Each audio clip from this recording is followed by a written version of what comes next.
यह सत्य है कि व्यक्ति जीवन भर कुछ न कुछ सीखता रहता है, फिर भी संपूर्ण नहीं हो पाता। सीखने के लिए उसकी उम्र भी छोटी पड़ जाती है।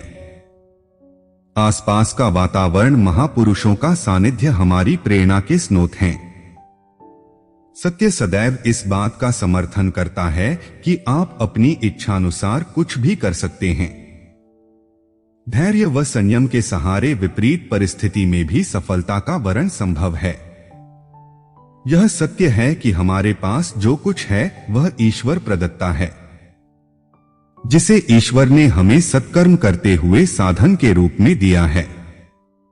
जब तक हम ईश्वर के प्रति समर्पित होकर विकृतियों को अपने अंदर से निकाल नहीं देंगे, तब तक भटकते रहेंगे। यह विकृतियां ही दुख का कारण हैं।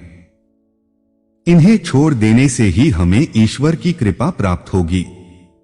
हमें अपने अंदर यह भाव जगाना होगा कि मेरा कुछ नहीं है, जो कुछ है वह ईश्वर का है, और यही जीवन की सच्चाई है।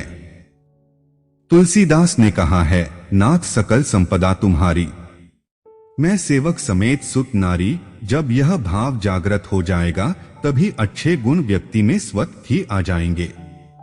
त्याग भावना से हम परमात्मा की ओर चल सकते हैं। दूसरों के दुख में दुखी होना और दूसरों के सुख से सुखी होना सच्ची मनुष्यता है। यह भी सच्चाई है कि जीवन को बनाना या बिगाड़ना अपने हाथ में है। जैसे हमारे विचार होंगे वैसा ही व्यवहार होगा।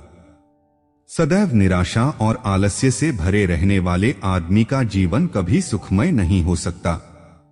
विचार ही हमारी गाड़ी का इंजन है। स्वयं हम दीप्तिमान हो और दूसरों को भी प्रकाशित करें। सात्विक विचार उत्कृष्ट चरित्र की आधारशिला हैं, जो हमें सन्मार्ग पर चलने को बाध्य करते हैं। हमारे विचार विवेक की पूंजी हैं। विवेक से अज्ञान का नाश होता है। जो दूसरों के सुख से सुखी रहता है, उसे सुख की कमी रहती ही नहीं। जिस प्रकार जल बिंदु सागर से मिलकर एक हो जाता है, उसी प्रकार जीवन भी ज्ञान प्राप्त कर लेने पर ब्रह्म के साथ एक हो जाता है। जीवन की सच्चाई यही है कि श्वासों की अनमोल पूंजी प्रभु के ध्यान में लुटाएं और उस पर ब्रह्म के प्रेम में डूबने का प्रयत्न करें।